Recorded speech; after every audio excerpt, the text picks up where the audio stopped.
ഈ വീഡിയോയിൽ വളരെ നിർണായകമായിട്ടുള്ള കുറച്ച് കീ ഡെവലപ്മെൻറ്റ്സ് ആണ്. അതിൽ പ്രധാനമായിട്ട് സ്വീഡൻ അവരുടെ ഗ്രിപ്പൻ ഇ ഫൈറ്റർ ജെറ്റ്, ആ ജെറ്റ് വാങ്ങിക്കാനുള്ള പ്രൊപ്പോസലുമായിട്ട് ഇന്ത്യയെ അപ്രോച്ച് ചെയ്തിരിക്കുകയാണ് സ്വീഡൻ. അതായത് ഇന്ത്യ ഏതാണ്ട് 400-450ഓളം ഫൈറ്റർ ജെറ്റുകൾ വാങ്ങിക്കാനുള്ള ഒരു പ്രോജക്റ്റ് ഇന്ത്യക്കുള്ളിലുണ്ട്. അത് അറിഞ്ഞുകൊണ്ട് തന്നെയാണ് യൂറോപ്പിലെ കമ്പനികൾ പ്രധാനമായിട്ടും ഇന്ത്യ അപ്രോച്ച് ചെയ്യുന്നത്. പ്രത്യേകിച്ച് India Europe free trade agreement sign ചെയ്തിരിക്കുന്ന ഈ ഒരു പശ്ചാത്തലത്തിൽ യൂറോപ്പിൽ നിന്ന് പല രാജ്യങ്ങളും ഇത്തരത്തിൽ ഇന്ത്യയെ അപ്രോച്ച് ചെയ്യാനുള്ള സാധ്യത വളരെ കൂടുതലാണ്. ഗ്രിപ്പൻ ഈ ഫൈറ്റർ ജെറ്റ് നമ്മൾ വാങ്ങിക്കുമ്പോൾ ചോദിച്ചു കഴിഞ്ഞാൽ ഇതിനു മുമ്പ് നമ്മൾ അതിനെക്കുറിച്ചുള്ള പഠനങ്ങൾ നടത്തിയതാണ്. അത് കഴിഞ്ഞിട്ടാണ് നമ്മൾ റഫേൽ ഫൈറ്റർ ജെറ്റ് 114 വാങ്ങിക്കാൻ വേണ്ടിയിട്ട് ഏതാണ്ട് അത് അപ്രൂവലായി, ഓൾറെഡി തന്നെ ക്യാബിനറ്റ് അപ്രൂവൽ കൊടുത്തു കഴിഞ്ഞു. അപ്പോൾ അതിലേക്കാണ് നമ്മൾ പോകുന്നത്, റഫേൽ ഫൈറ്റർ ജെറ്റിൻ്റെ ഓർഡറിലേക്കാണ് നമ്മൾ പോകുന്നത്. അപ്പോൾ എന്തായാലും അടുത്ത ഒരു പർച്ചേസ്, ഇനിയൊരു പർച്ചേസ് പുറത്തുനിന്ന് വരുന്നുവെങ്കിൽ ഒരു പക്ഷേ സ്വീഡനെ പരിഗണിച്ചേക്കാം. അല്ലാത്ത പക്ഷത്തിൽ ഈ ഒരു പ്രൊപ്പോസൽ അവിടെ പ്രൊപ്പോസലായിട്ട് തന്നെ ഉണ്ടാവും. ഇന്ത്യ സൗദി അറേബ്യയിൽ നടക്കുന്ന ഡിഫൻസ് എക്സിബിഷനിൽ ബ്രഹ്മോസ് അപ്ഗ്രേഡഡ് വേർഷൻ പ്രദർശിപ്പിച്ചിട്ടുണ്ട്.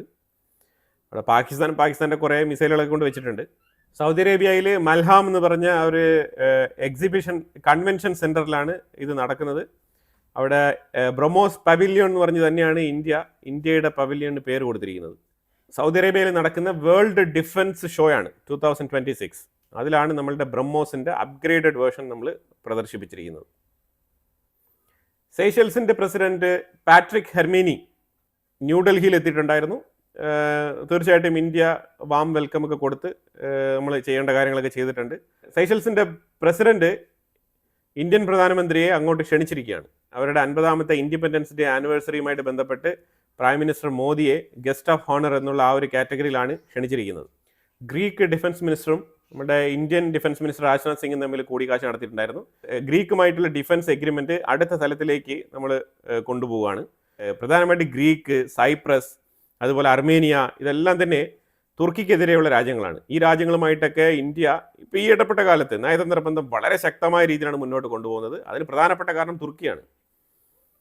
തുർക്കി ഒട്ടും പ്രതീക്ഷിച്ചില്ല, സ്വപ്നത്തിൽ പോലും വിചാരിച്ചില്ല ഇന്ത്യ ഇത്തരത്തിൽ മെഡിറ്ററേനിയൻ സീ വരെ ചെന്ന് അവിടെയൊക്കെ ഡിപ്ലോമസി കൃത്യമായിട്ട് പ്രയോജനപ്പെടുത്തി തുർക്കിക്ക് ആരൊക്കെ എതിരാളികളുണ്ടോ ആ രാജ്യങ്ങളുമായിട്ടൊക്കെ ശക്തമായ നിലയിൽ ഒരു നയതന്ത്ര ബന്ധം, അതും നയതന്ത്ര ബന്ധത്തിൽ ഉപരിയായിട്ടുള്ള ഡിഫൻസ് മേഖലയുമായിട്ട് ബന്ധപ്പെട്ട് സഹകരിക്കുമെന്ന് തുർക്കി സ്വപ്നത്തിൽ പോലും വിചാരിച്ചിട്ടുണ്ടാവില്ല. അത്തരത്തിലാണ് ഇന്ത്യയുടെ ഡിപ്ലോമസി ശക്തമായ രീതിയിൽ മുന്നോട്ട് പോകുന്നത്.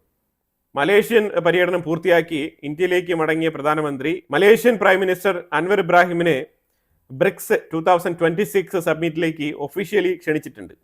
ഒരു പക്ഷേ മെമ്പർഷിപ്പ് വരെ കൊടുത്തേക്കാം എന്നുള്ള വാർത്തകളും വരുന്നുണ്ട്. ഇന്ത്യ 300 മില്യൺ യൂറോ വർത്ത് വരുന്ന ഒരു ഓർഡർ ഫ്രാൻസിന് കൊടുത്തിട്ടുണ്ട്. സ്കാൽപ്പ് ക്രൂയിസ് മിസൈൽ വാങ്ങിക്കാൻ വേണ്ടിയിട്ടാണ് ഈ ഒരു ഓർഡർ പ്ലേസ് ചെയ്തിരിക്കുന്നത്. നമ്മൾ റഫേൽ ഫൈറ്റർ ജെറ്റ് ഓർഡർ ചെയ്യുന്നതിനോടൊപ്പം തന്നെ ഈ സ്കാൽപ്പ് മിസൈലുകൾക്ക് വേണ്ടിയിട്ടുള്ള ഓർഡർ, ഈ സ്കാൽപ്പ് മിസൈലുകൾ ഏതാണ്ട് 150 എണ്ണം നമ്മൾ ഫ്രാൻസിൽ നിന്നും പർച്ചേസ് ചെയ്യുന്നുണ്ട്. ഇത് ഉക്രൈൻ റഷ്യ യുദ്ധത്തിൽ വളരെ എഫക്റ്റീവായിട്ട് ഇത് യൂസ് ചെയ്തിട്ടുണ്ട് എന്നുള്ള ഒരു ട്രാക്ക് റെക്കോർഡാണ് ഫ്രാൻസ് എടുത്ത് കാണിച്ചത്. അതിൽ റഷ്യക്കുള്ളിലും പല സ്ഥലങ്ങളിലും ഉക്രൈൻ ആക്രമണം നടത്തിയിട്ടുണ്ടല്ലോ. അപ്പം ആ ഒരു അടിസ്ഥാനത്തിലാണ് മാക്രോൺ ഇതുമായിട്ട് ബന്ധപ്പെട്ട് സർട്ടിഫിക്കേഷൻ കൊടുത്തത്. പക്ഷേ എത്രമാത്രം സക്സസ്ഫുൾ ആണെന്ന് ചോദിച്ചു കഴിഞ്ഞാൽ നമ്മൾ കുറച്ചുകൂടെ ഡീറ്റെയിൽ ആയിട്ട് നോക്കേണ്ടി വരും. കാനഡയും ഫ്രാൻസും അടുത്തൊരു നിർണായക നീക്കം, ഈ നീക്കം അടുത്തൊരു ലഹള ഉണ്ടാവാനുള്ള സാധ്യതയുണ്ട്. ട്രംപിൻ്റെ ഗ്രീൻലാൻഡിനോടുള്ള താല്പര്യത്തിന് ഒരു അവസാനം ഉണ്ടാക്കാൻ വേണ്ടിയിട്ട് കാനഡയും ഫ്രാൻസും അവർ രണ്ടുപേരും അവരുടെ കൗൺസിലേറ്റ് ഗ്രീൻലാൻഡിൽ ഓപ്പൺ ചെയ്യാൻ തീരുമാനിച്ചിട്ടുണ്ട്.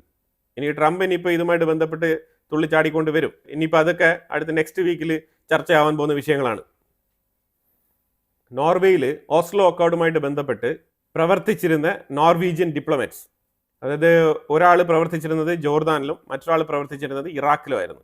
ഇവർ രണ്ടുപേരും എപ്സ്റ്റീൻ കേസിൻ്റെ ആ ലിസ്റ്റിൽ വന്നിട്ടുണ്ട്. അതും പീഡന കേസിൽ തന്നെ വന്നിട്ടുണ്ട്. അപ്പോൾ അതുകൊണ്ട് അവർക്ക് നാണക്കേട്, അതാണ് മെയിനായിട്ട്. അപ്പം നോർവേ പോലത്തെ ഒരു രാജ്യം ഇതുപോലത്തെ വിഷയങ്ങളൊന്നും അവർ വെച്ച് പൊറപ്പിക്കില്ല. അപ്പോൾ അതുകൊണ്ട് തന്നെ ഈ രണ്ട് വ്യക്തികളെയും റിസൈൻ ചെയ്യിപ്പിച്ചിരിക്കുകയാണ്. കാരണം Epstein file.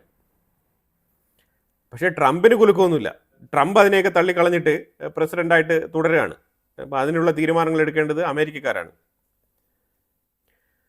Israel army തകൃതിയായിട്ടുള്ള search ലെബനൻ്റെ ഉള്ളിൽ ഇന്നലെ മൊത്തത്തിൽ നടത്തിയായിരുന്നു. അത് വേറൊന്നുമല്ല, ബ്രദർഹുഡുമായിട്ട് ബന്ധപ്പെട്ട ടീമുകൾ ലെബനൻ്റെ ഉള്ളിലേക്ക് തമ്പടിച്ചിരിക്കുന്നതായിട്ടും അങ്ങനെ അവരെ അന്വേഷിച്ച് ഗ്രൗണ്ട് ഫോഴ്സിനെ ഇറക്കി തെരച്ചിൽ നടത്തിയിട്ടുണ്ട് ഇസ്രായേൽ.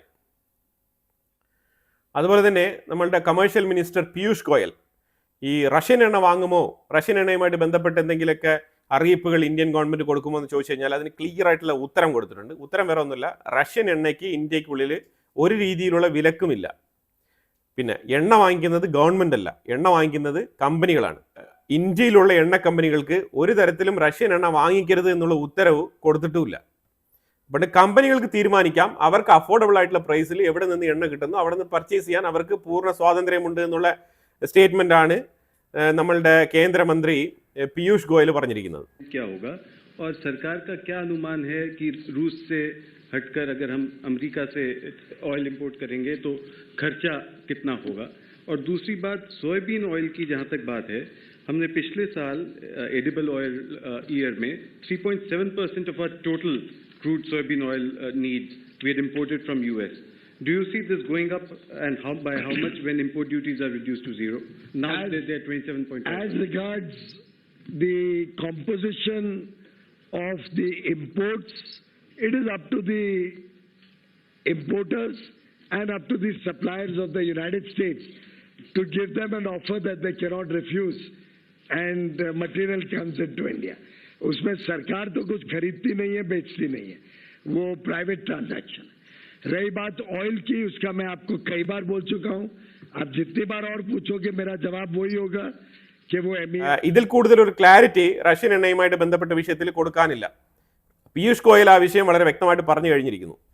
പിന്നെ ഇതിലുപരിയായിട്ട് റഷ്യയിൽ നിന്നും നമ്മൾ ഏറ്റവും കൂടുതൽ കെമിക്കൽ, ഫെർട്ടിലൈസേഴ്സ് ഇതൊക്കെ തന്നെ നമ്മൾ ഏതാണ്ട് 66% മുൻകാലഘട്ടങ്ങളിൽ വാങ്ങിച്ചിരുന്നതിനേക്കാളും 66% നമ്മൾ കൂടുതൽ പർച്ചേസ് നടത്തിക്കൊണ്ടിരിക്കുകയാണ്. ഇത് ആ മേഖലയിൽ മാത്രമല്ല, പല മേഖലകളിലും ഇന്ത്യ റഷ്യ ബന്ധം ശക്തമായി മുന്നോട്ട് പോവുകയാണ്. അതാണ് മനസ്സിലാക്കേണ്ടത്.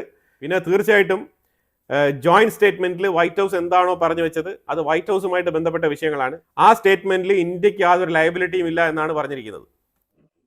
They're banning the operations of Russian oil companies like Lukoil and Rosneft, and they're trying to control our trade, our investment cooperation, and our military technical ties with our largest strategic partners, like India, for example, and other BRICS members.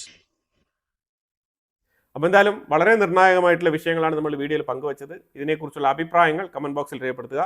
കൂടുതൽ വാർത്തകളുമായിട്ട് അടുത്ത വീഡിയോയിൽ വരാം. Thank you so much.